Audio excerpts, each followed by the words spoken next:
In the last class, during the demonstration of titration, I told you that when in titration you will get the three concordant readings, then your titration will be over. So, after getting the three concordant readings, today I am going to teach you that how will you write this practical in your practical notebook and how will you calculate the molarity of potassium permanganate from the known strength of oxalic acid. So see here, this is M of the experiment. Prepare M/50 solution of oxalic acid.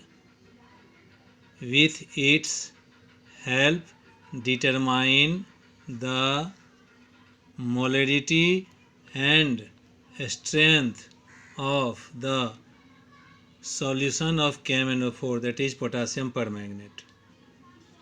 Materials required: a standard solution of oxalic acid, KMnO4 solution, pipette, beaker, conical flask, dropper, burette,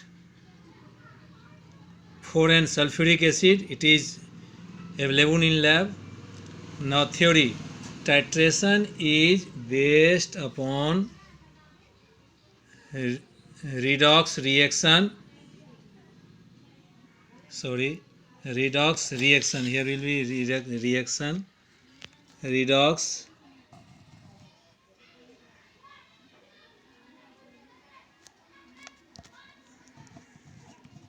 reaction, redox reaction and balanced ionic equation as follows.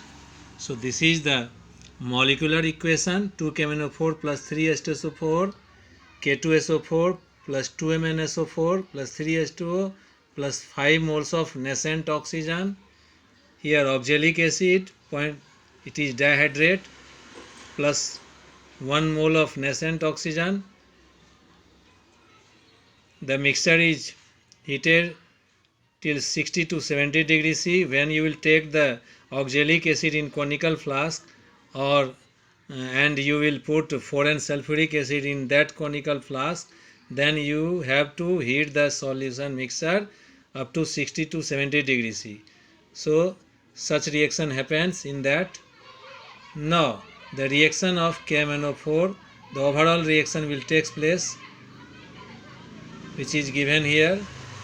This is the overall reaction and this is the equation in the ionic form. Now calculation of molarity of KMnO4 from the overall balanced chemical equation.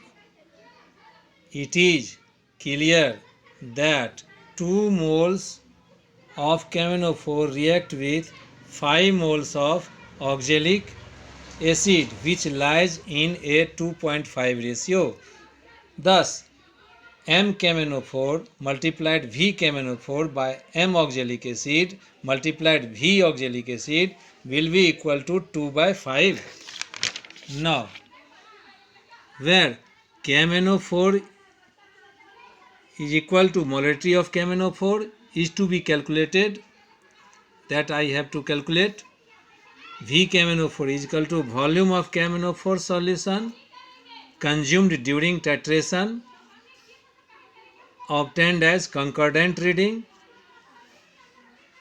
M oxalic acid is molarity of oxalic acid given as M/50. It will be supplied, already supplied, or you will have to prepare that day in the lab. V oxalic acid, volume of oxalic acid taken in conical flask through pipette, which you take uh, 5 times in conical flask during titration. That is the volume of oxalic acid which you take in conical flask with the help of pipette. Observations: weight of oxalic acid 1.260 gram, because you have to prepare m by 50 oxalic acid. Volume of solution of prepared is equal to 500 ml. Molarity of oxalic acid solution is equal to m by 50. Volume of oxalic acid solution taken in conical flask for each titration is equal to 20 ml.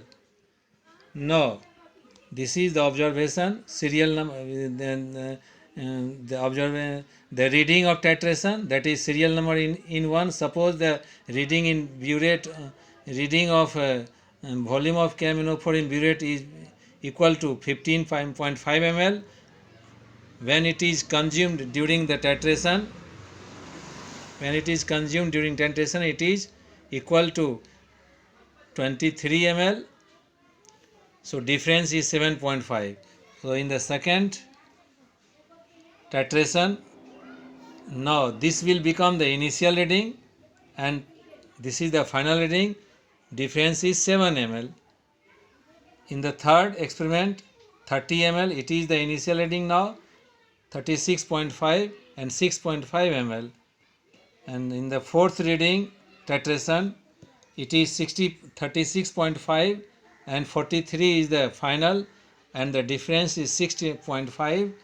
And in the fifth titration you will get this is initial and the final is 49.5 and the difference is 6.5. So you have obtained here, when you will get the three, these are the three concordant readings, means the reading which becomes similar in every time.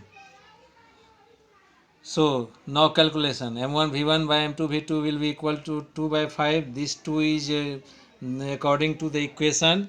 This 2. Why it is 2 by 5? Because in equation it is 2 here for caminophore and it is 5 for oxalic acid. 2 for caminophore and 5 for oxalic acid. That's why it is 2 by 5. So see here, is equal to 2 by 5, that is m caminophore multiplied 6.5, that is concordant reading. This is the molarity of oxalic acid multiplied by 20 is equal to 2 by 5. So molarity of caminophore, when you calculate these all things, you will get 0.025 m, and the strength of caminophore, that will be equal to molarity of caminophore multiplied 1.158, that is the molecular mass of caminophore. This is the molecular mass of caminophore, and when you multiply these two things, you will get 3.9 gram per liter. This is the strength of the given caminophore. So in this way you can calculate the strength of caminophore in lab while doing experiment.